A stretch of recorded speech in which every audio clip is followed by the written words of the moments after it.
One of these videos was shot on the iPhone 15 Pro Max. The other was shot on the Panasonic S5iiX. Can you tell which is which?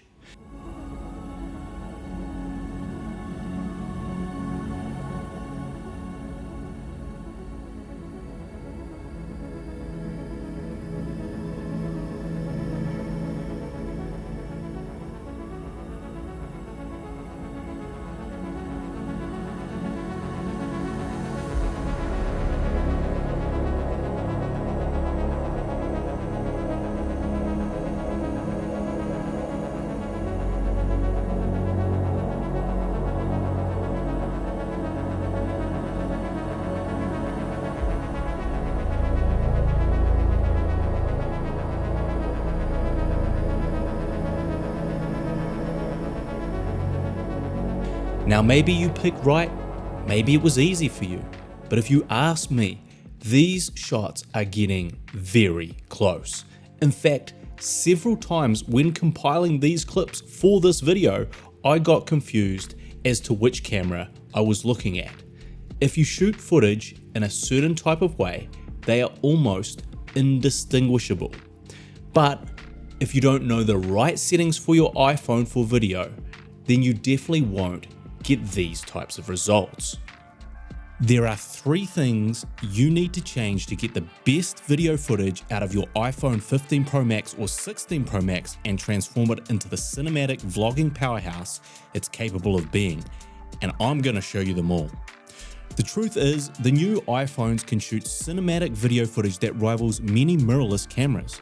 Just look at some of these images side by side if you don't believe me. The quality on the new iPhones is bananas. But if you don't know the settings you need to change, you end up with the same ugly smartphone footage that looks more like this.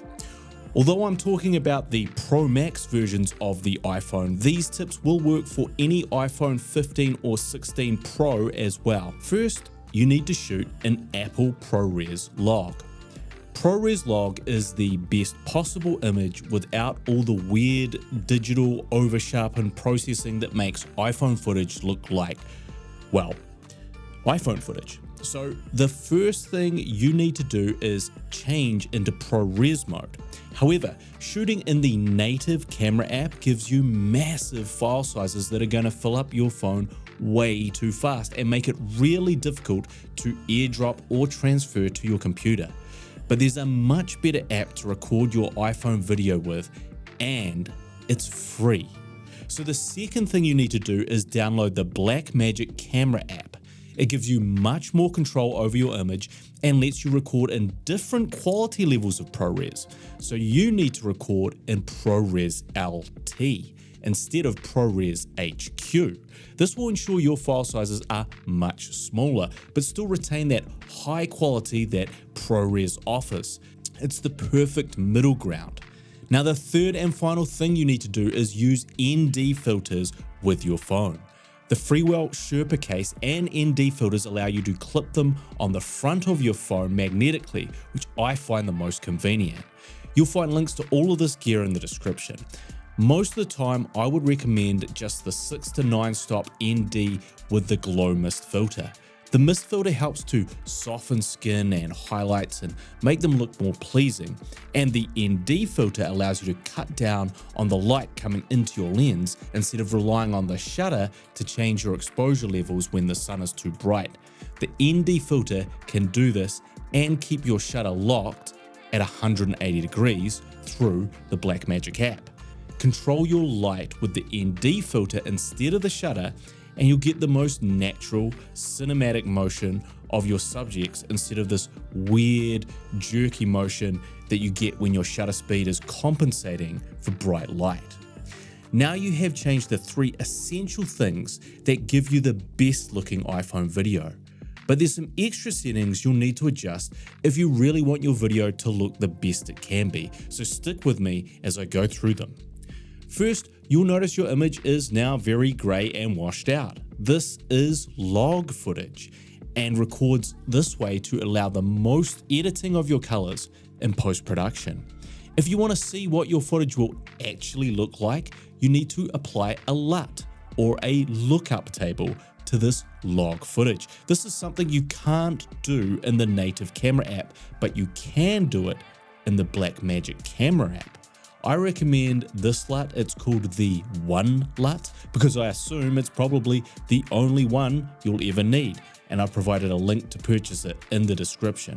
It's not my LUT, but I bought it and I use it for all my iPhone footage. Once you've downloaded it, you need to load it into the Blackmagic app so that you can preview what your footage will look like as you record. Or you can add it to your footage in your editing software in post-production. But if you're in a hurry and you don't want to work on your colors in post, then simply install the LUT in the Blackmagic app, then select Record LUT to clip.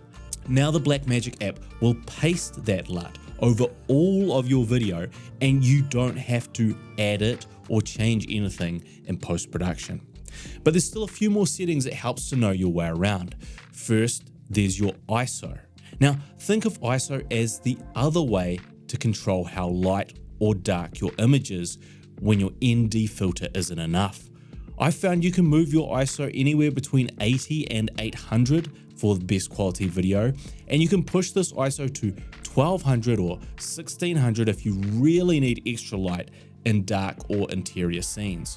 So control the light coming into your iPhone's lens with the ND first, then your ISO second to get great exposure every time. I keep my ISO at 800 most of the time, if the scene allows me to. Finally, there's also your white balance. Now you want your white balance locked whenever you're filming something, but your iPhone is very good at finding the correct white balance for any scene. So before you start recording, have it set to auto until it finds its white balance, then lock it and start recording. Anytime you change locations or the lighting in your scene changes, do an auto white balance again to make sure your colors are accurate for your environment. Finally, it's important to have your frame rate set to 24 frames per second. This is the same frame rate as all your favorite movies. So if you want your iPhone footage to look cinematic, film it at a cinematic frame rate. And remember your lens choice. You have a 13mm, 24mm, and 120mm lens on your iPhone 15 and 16 Pro Max. But not all lenses are created equal. The 24mm lens is the highest quality of the three lenses, while the 120mm is the lowest quality. So try and stick with the 24mm whenever you want the best looking video possible. Although I do love using that 13mm for landscapes. If you adjust those main settings, you are sure to get the most out of your iPhone 15 Pro Max or 16 Pro Max. But if you want to see the best accessories to pair with your iPhone to help you shoot video, click on the link beside me. As always, I am the Savage Filmmaker, and I'll see you when I see you.